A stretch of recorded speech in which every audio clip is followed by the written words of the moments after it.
Andreas Giorgio here for MMA Mad at Warrior Fight Series 6, and now joined by the victorious Scott Pedersen. Beat a very highly ranked, highly touted Charlie Boy Howard there, and you kept your cool, and I think that was probably the biggest story of that fight, that you didn't come into his game plan. So I just want to ask you firstly, were there any points in that fight when he was swearing at you, when he was goading you in, that you thought, hey, let's go for a brawl? Literally, the time he took me down, he was calling me weird, a little bitch and stuff like that, and I got a bit like, oof. Like, what are you doing? We're fighting, you know, like. And then, but no, I just stayed composed. I knew he was going to do it. I've seen his fights. I knew he was going to trash talk. But that was what I was kind of worried. Like, I was like, I've never been against a fighter like that. But I just switched on and just done the business. So I'm happy. There was a large portion of that second round where that's all he really did, when you two were having some striking exchanges and he was just swearing at you. I mean, you know, you're still young. You're 19. You're amateur. That's your first experience of that. Yeah. And I mean, it's potentially possible that, you know, further down in your career you'll fight more guys like that. Do you think it was kind of a good step up for you to see someone who does have that bit of an aggressive style? Yeah, definitely. It's going to help me, like when I start climbing up the ranks, like you said, there is those Nate and Nick Diaz type of fighters out there who like to talk trash in the fight. But no, I just stay composed all the time, just do what I do and just get a win. That's what I've done tonight, so I'm happy. I got to ask you, because this was a short notice fight. He was scheduled to fight Aiden James, your teammate, and you took this fight, is it on 3 days' notice? Yeah, Wednesday night I found out. I just turned up to the gym and Chris just said, you're fighting Charlie Boy, 70 kilos on Saturday. I was like, oh, days, cool. So Wednesday night I knew.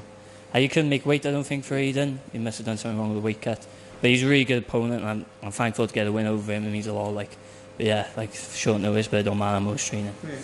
You know, amateur, everyone kind of says the biggest thing about amateur MMA is learning. It's not about the record. It's not about getting the wins. It's about learning. Do you feel like you learned a lot against an opponent like Charlie Boy Howard? Oh, 100%. Like, his style is different to like any other fighter. He's good everywhere. He's well-rounded.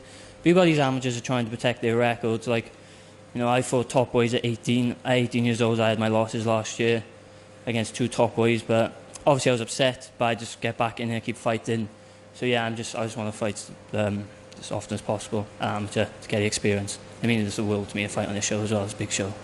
You're from the Chris Rees Academy in Wales. Before the fight started, Brett Johns turned around to us on press row and he intimated, you've not come here to lay down, you've come to give a fight, and that you did. I've just got to ask you about the tactics in that fight, because I feel that everything you did was tactically perfect. You didn't come into his game. He wanted you to brawl and you didn't do that, and you picked your strikes. Is that something that you guys work on in the gym, is not falling into someone else's game plan?